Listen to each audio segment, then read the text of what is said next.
really hope the Democrats can come up with a candidate who will compellingly make the case for bringing the country back to some kind of sanity. Because I think this daily carnival that Trump runs is exhausting for people. People are just kind of sick of it, but they also have gotten dispirited about politics. They think all politics is like this. And somebody needs to show it isn't. Joe, I think David Ignatius is tired of hearing us talk. Just endlessly talking. He's getting a little, must be exhausting. Still ahead on Morning Joe, a follow-up to one of our most discussed. I do have to comment really quickly just on the exhaustion factor. It is exhausting. It is. But here's the thing, though. Here's why that matters. Adrian Elrod, I'll go to you. Hillary Clinton's problem in 2016 really wasn't the people that went out to go vote for Donald Trump. It was the people that stayed home and wouldn't go out and vote for Hillary Clinton that usually would. Black voting numbers down the most, down for the first time in 20 years. And you could talk about other people that just stayed at home. I've been saying it. I will say it still. David brings up a great point. That exhaustion, that keeps Republicans at home that would always go out and vote for a Republican presidential candidate. The exhaustion of Donald Trump makes some evangelicals say, listen, I'm not voting for a pro-choice candidate, but I'm not voting for Donald Trump.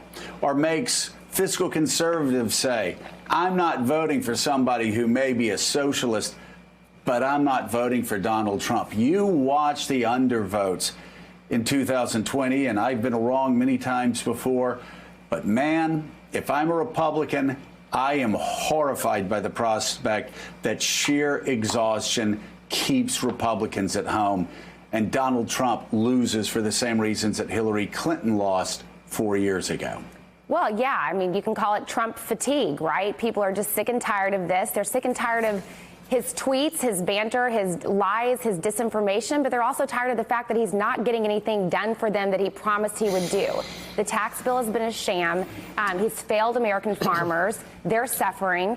He's done nothing. He didn't repeal health care, which he promised he would do. And of course, the majority of Americans don't want it repealed. They want it fixed. I just hope that Democrats will heed to this and not go too far to the left, because we've got a real good opportunity here to take back our country, but we need to make sure that we don't get too far to the left on some of these key issues that matter to Americans. And just one quick point on that exhaustion factor is on that. It's not me. One quick point on the exhaustion factor, Joe. There was a survey done, and this was a fascinating survey. Color for Change did it. They interviewed African-American voters, and what they discovered is that the more you mention Trump, the less likely they were to vote. They simply just wanted to tune it all out. Now, this was a year or so ago, so maybe things have changed. But that exhaustion factor is real. People are just so tired of hearing about Trump, and they don't think anything will change from voting. And their response to it is not to engage more, but to engage less. And so both parties have to factor this in. And this is a debate currently happening among Democrats, is how much should they focus on Trump heading into 2020, and how much do they have to actually put Trump aside and focus on a forward-leaning vision to inspire people to go vote?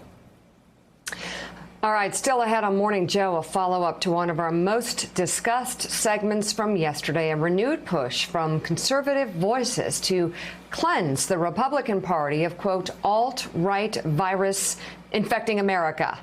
You're watching Morning Joe. We'll be right back. Thanks for checking out MSNBC on YouTube, and make sure you subscribe to stay up to date on the day's biggest stories. And you can click on any of the videos around us to watch more from Morning Joe and MSNBC. Thanks so much for watching.